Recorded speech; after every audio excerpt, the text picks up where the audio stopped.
Ladies and gentlemen, the Winter Dancers!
Dahil po sinamahan po kami kahapon mag-house to house dito po sa inyong barangay. So ako naman po ay magpapagusto muna po sa inyong lahat. Sa mga hindi pa po nakakakilala po sa akin, ako po si Jeffrey Untoy Tibuner. Ako po ang kapitan po ng Barangay Burabod. Ako po ay apo ng dating Mayor Pipito Tibuner. Sino po nakakakilala sa aking lolo? Marami pa po sa mga nakakakilala po sa aking lolo.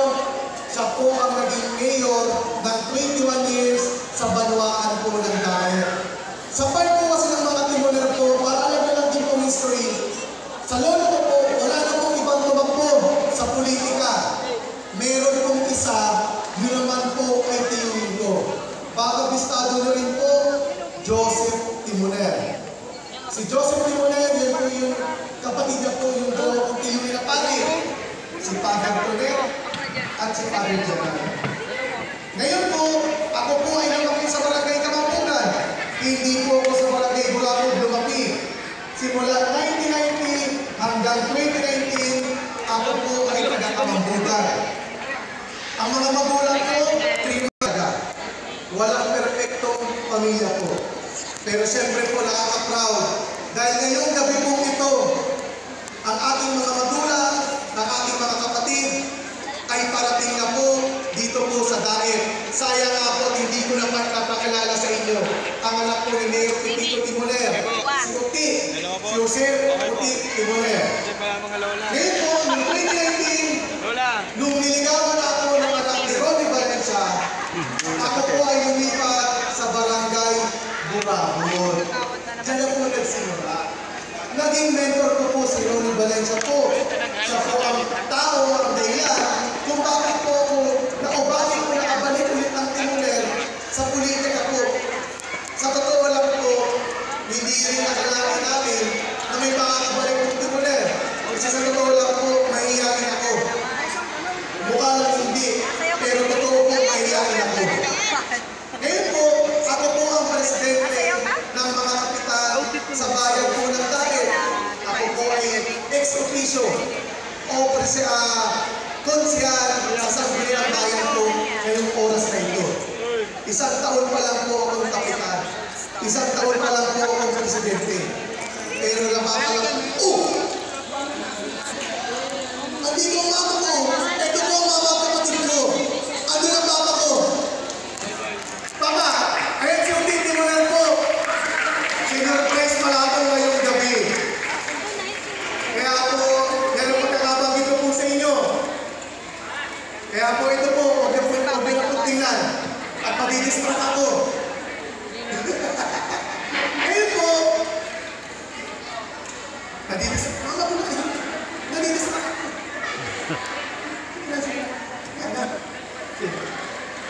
Anyway po, ako po ang may kapit po na kumitiba ng environment pagdating po sa basura. Sa totoo lang po, mahirap po talaga ang environment. Wala pong may gustong konsihal na kumapit ng environment pagdating po sa basura. Malaki po kasi ang problema ng basura. Pero hindi pinapansin, kaya hindi napapansin po yan. Iniiwasan dahil po pagkatapos po ng pagdarating po ang eleksyon, wala pong boto. Ang mga pinag-aagawan po kasi sa munisipyo, yung may mga instant na pong boto. Katulad ng tricycle, o ano pa man po. Kaya lang po ako, kung ako po ay tatanggi sa isang bagay,